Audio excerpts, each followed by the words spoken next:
Bom, já faz algum tempo que isso aconteceu e eu não tenho muita vocação para falar das coisas na hora que elas acontecem. Eu acho que eu tenho que esperar um pouco o tempo passar. É claro que isso me faz perder o timing, né? Não sou um cara que surfa nos hypes, né? Surfa nas ondas da internet, mas eu consigo pensar mais calmamente sobre as coisas antes de emitir qualquer juízo de valor. Ou não que isso me faça ter opiniões mais embasadas ou qualquer outra coisa, mas pelo menos eu me sinto, peraí, deixa eu olhar. Pelo menos eu me sinto mais honesto comigo mesmo quando eu falo sobre determinados assuntos. E esse assunto talvez traga alguma dificuldade para mim, porque tem algumas pessoas que acompanham o meu canal não conhecem muito bem a minha história, não conhecem muito bem a minha vida, me conhecem pelo meu ministério na igreja, me conhecem pelo meu trabalho, talvez até aqui no YouTube, mas não sabem exatamente como foi que eu cheguei aqui. E nem o que aconteceu na minha adolescência, ou como aconteceu na minha adolescência, quais foram as coisas que eu gostava quando eu era adolescente. São pessoas que não, né? E na verdade, as pessoas julgam muito você pelo que elas veem aqui, elas não sabem como você chegou aqui. E não tem como a gente saber. Tem um cara com quem eu compartilhei a minha adolescência, um cara que até hoje é meu amigo, embora a gente não se fale muito. Quando a gente se encontra, parece que a gente sempre esteve junto, sabe? As coisas são sempre as mesmas. Tem mais de uma pessoa com quem eu tenho isso, né? Uma dessas pessoas é o Esdras. O Esdras, quando eu tinha 14 anos, ele foi o primeiro no nosso grupo a ter a internet de cabo, a DSL. Hoje isso é totalmente comum e vocês, jovens e adolescentes, talvez nem se lembrem ou nem saibam que antigamente a internet vinha de uma forma diferente, um sinal de telefone, era muito lento, internet de escada, enfim, era uma coisa horrorosa, pavorosa, terrível. E como ele foi o primeiro a ter esse tipo de internet, ele baixava toneladas e toneladas e toneladas de música. E ele não ouvia só as músicas que estavam tocando no rádio no momento. A minha comunidade de fé é uma comunidade que naquela época tinha muita dificuldade de dialogar com a cultura. Hoje ainda tem um pouco, mas àquela altura do campeonato era mais ainda. Então a gente ouvia música secular e escondido dos líderes da nossa comunidade, né? E a gente era duramente criticado quando a gente tornava isso público ou falava sobre alguma coisa. E graças a Deus, as nossas convicções se fortaleceram nesse sentido, de que cada pessoa deve fazer as coisas segundo a sua consciência e que a gente não deve contrariar a nossa consciência e que os alertas que eles nos deram eram sinceros e verdadeiros a respeito de como a música pode modificar a nossa maneira de ver o mundo, embora a linguagem que eles tenham usado para nos ensinar isso não tenha sido a melhor possível. Mas eu estava falando do Esdras, e nessa época a gente tinha 14 anos, ele tem a mesma idade que eu. E ele baixava toneladas de música e um dia chegou na nossa orelha uma música chamada In The End, de uma banda chamada Linkin Park. Era muito diferente de tudo que a gente ouvia. Muito diferente de tudo que a gente ouvia. Tinha rap e um rock muito pesado. E eu sei que outras bandas fizeram isso. Depois a gente ouviu Limp Bizkit e Papa Roach e outras bandas desse tipo, Rage Against the Machine, músicas que tinham essa levada. A gente se identificava muito com aquela explosão de ira que a gente ouvia na música, porque, cara, com 14 anos e com histórias familiares muito complicadas, a gente tinha muita raiva no coração. E a gente queria externar isso de alguma forma. Então a gente ouvia In The End dublando no quarto dele e jogando almofadas um no outro. E era uma forma saudável de, sabe, limpar a cabeça. E saía de lá eufórico, mas ninguém tinha se machucado, né? Foi uma adolescência normal de uma vida dupla, né? Eu não me sentia com liberdade de confessar para as pessoas que aquilo era legal para mim, que eu me divertia fazendo aquilo, ouvindo aquele tipo de música, e eu acabei tendo uma vida dupla em que eu escondi de algumas pessoas, escondi das pessoas que cuidavam de mim e acabei me afastando muito das pessoas que cuidavam de mim. Uma das razões pelas quais eu me afastei dos meus pastores é porque eu não encontrava neles esse eco de caras, escutem o que eu estou escutando, tentem entender o que eu estou vivendo, né? Quando eu mencionava isso, eu era bastante criticado, então eu parei de mencionar, eu parei de conversar sobre as músicas que eu escutava, eu parei de conversar sobre os jogos que eu jogava. E parando de falar sobre essas coisas, eu parei de falar também sobre as coisas que eu vivia. Eu parei de confessar meus pecados, eu parei de fazer várias coisas. Me afastei pra caramba deles e passei muito tempo afastado. Até que um dia eu conheci um cara que eu entrei no carro dele uma vez pra pegar carona e ele tava ouvindo, sei lá, Elvis Presley. Aí ele falou que com os amigos dele cristãos dos Estados Unidos era muito normal ouvir rock, todo mundo ouvia, que não tinha essa parada, e eu fiquei muito amigo dele. Depois disso eu fiquei muito amigo dele e esse cara passou a me acompanhar. Por um bom tempo ele me acompanhou e me aconselhou. Olha só, a música aproximando as pessoas, né?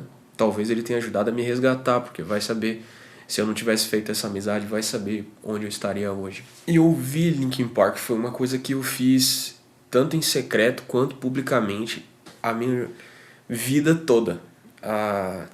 Depois de um tempo, o mote das músicas, o tino, o estilão, o jeitão das músicas dele ficou diferente e muitos fãs reclamavam da banda, dizendo que tinha virado outra coisa.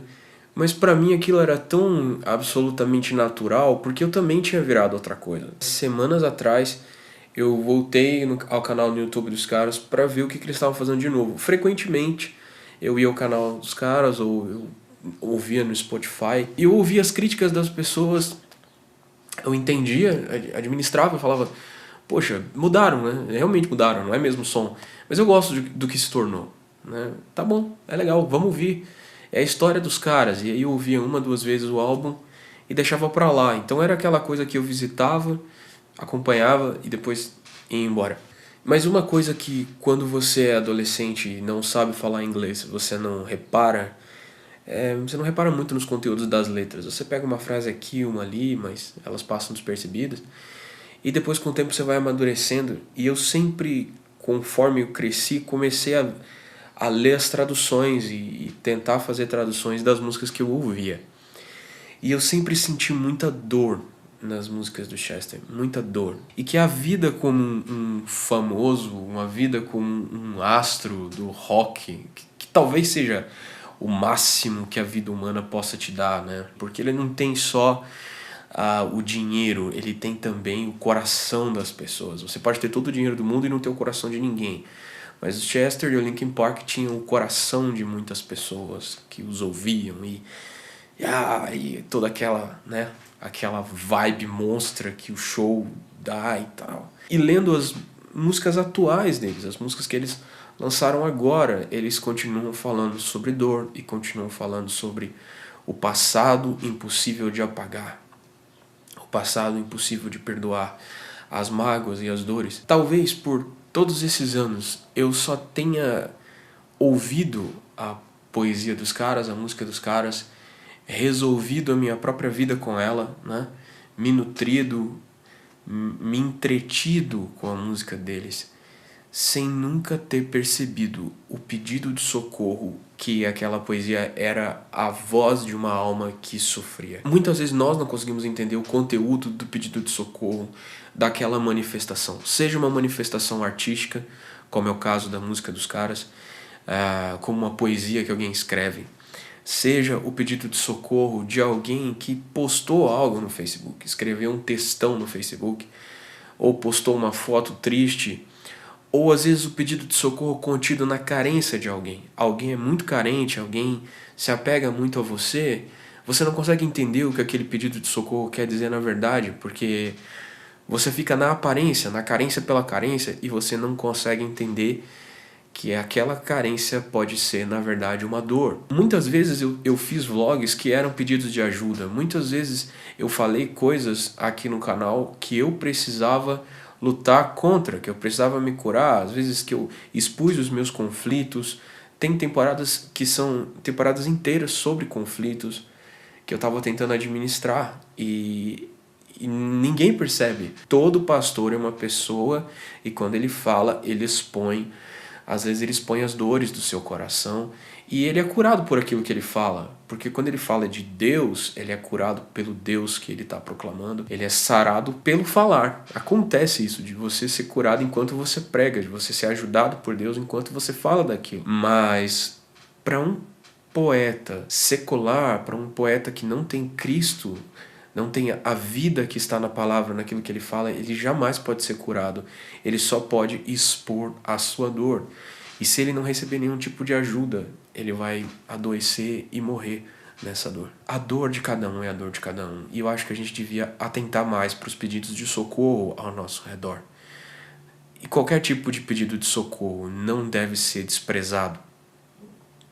E aí você me responde assim: Davi, se eu ficasse prestando atenção em todos os pedidos de ajuda que as pessoas me fazem e todos os atos de carência das pessoas, essa é uma geração tão carente que eu ia ficar a vida inteira prestando atenção nos outros. Você ia. E não consigo ver aonde isso é errado.